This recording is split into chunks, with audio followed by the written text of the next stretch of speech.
देश के 5 राज्यों में चुनावी परिणाम सामने आ गए हैं। आखिर कांग्रेस अपने परिणाम या फिर अपने प्रदर्शन से कितना संतुष्ट है, आज इसी को लेकर हम चर्चा करेंगे। हमारे साथ कोलेबिरा विधायक नमन विक्सल कोंगाड़ी जी मौजूद है। बातचीत करते हैं कि 5 राज्यों का जो चुनावी परिणाम है वो सामने आ गया है।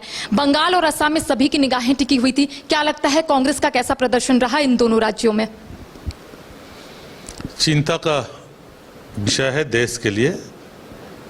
दुनिया का सबसे बड़ा लोकतंत्र आज तानाशाह की ओर बढ़ रहा है और दुनिया का सबसे मजबूत संविधान को जिस तरह से कब्जा कर अपने राजनीतिक लाभ के लिए लोग इस्तेमाल कर रहे हैं, और आज लोकतंत्र में जो वोटिंग का अधिकार है, वोटिंग सिस्टम है, यह संदेह के घेरे में आ गया है, जो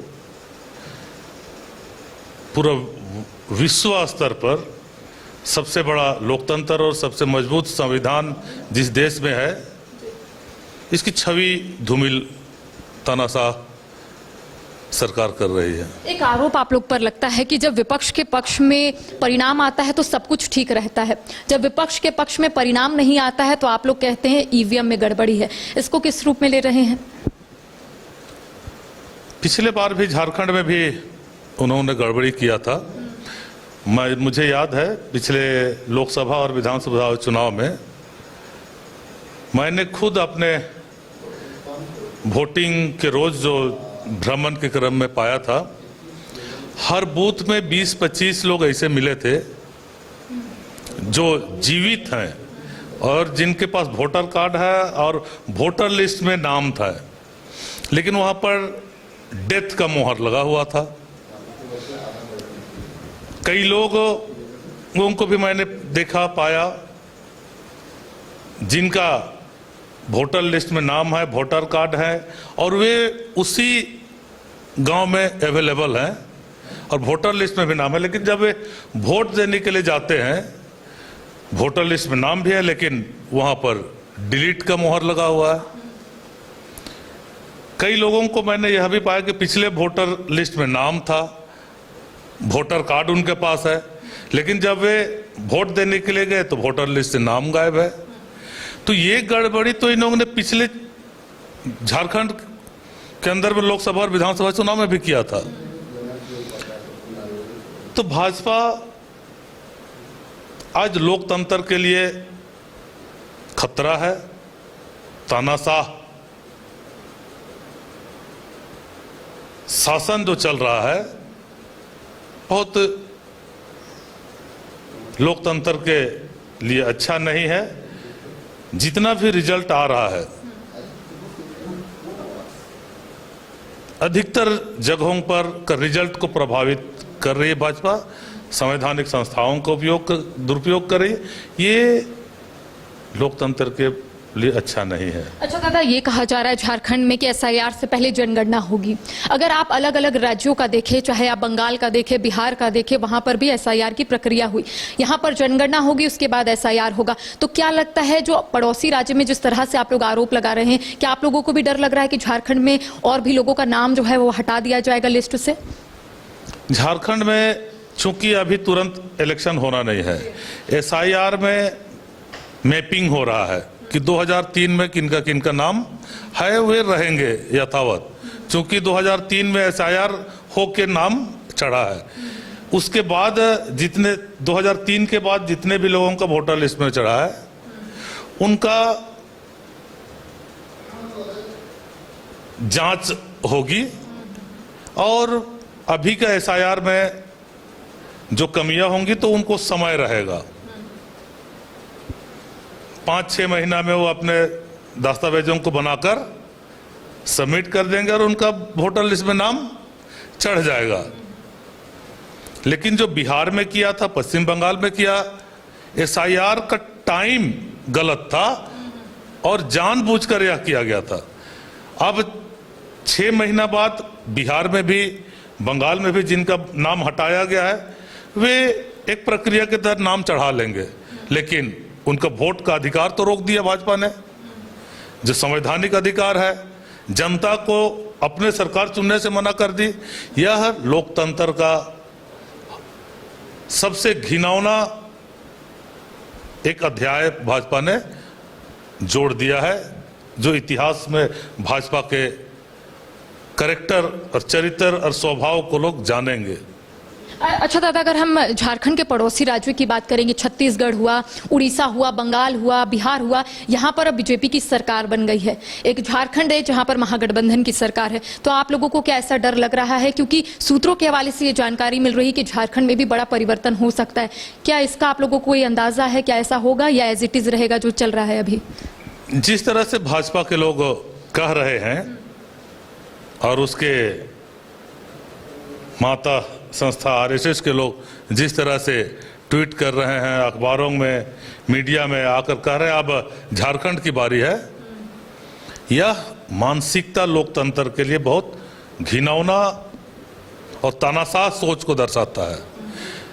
लोकतंत्र में कोई सरकार अपने बलबूते पर सरकार नहीं बनाती है।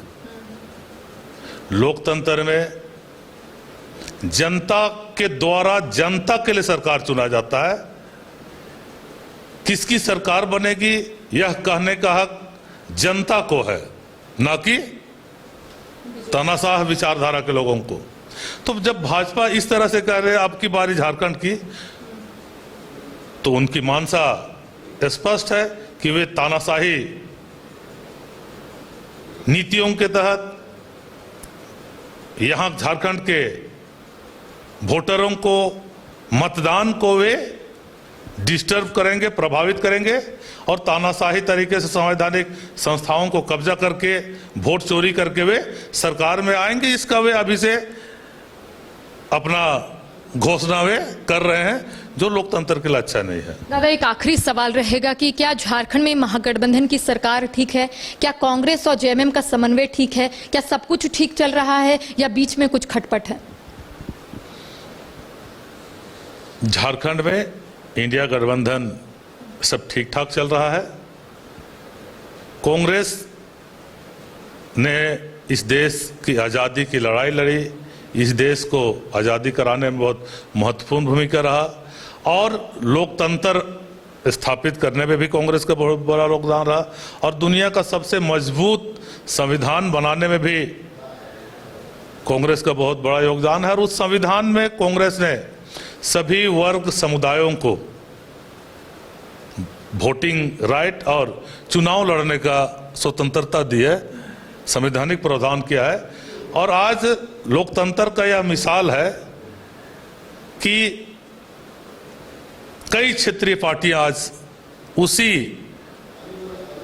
वोटिंग राइट और इलेक्शन में खड़ा होने की स्वतंत्रता की वजह से, पार्टी निर्माण की स्वतंत्रता की वजह से आज हर स्टेट में क्षेत्रीय पार्टियां हैं और कई स्टेटों में तो क्षेत्रीय पार्टियों का शासन है। तो ये कांग्रेस का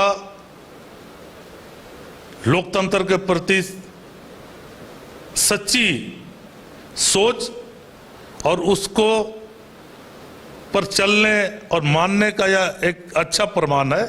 और कांग्रेस हमेशा बड़ा भाई के रूप में रोल करते रही है। क्या झारखंड में तो जेएमएम कह रहा है लोकतंत्र को बचाने के लिए, लेकिन दादा झारखंड में जेएमएम कह रहा है कि वो बड़े भाई की भूमिका में है, तो आप लोग तो छोटे ही भाई हुए ना झारखंड में। हमारी पार्टी राष्ट्रीय पार्टी है। कांग्रेस के उदारवादी विचारधारा ही के कारण क्षेत्रीय पार्टी आज कई स्टेटों में सत्ता में है।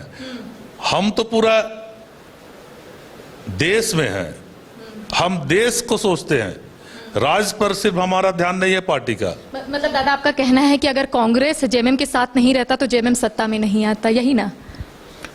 निश्चित तौर से आप इससे पहले का रिजल्ट देख लीजिए, इससे पहले का रिजल्ट देख लीजिए आप। कांग्रेस हमेशा से लोकतंत्र की सुरक्षा और लोकतंत्र की खूबसूरती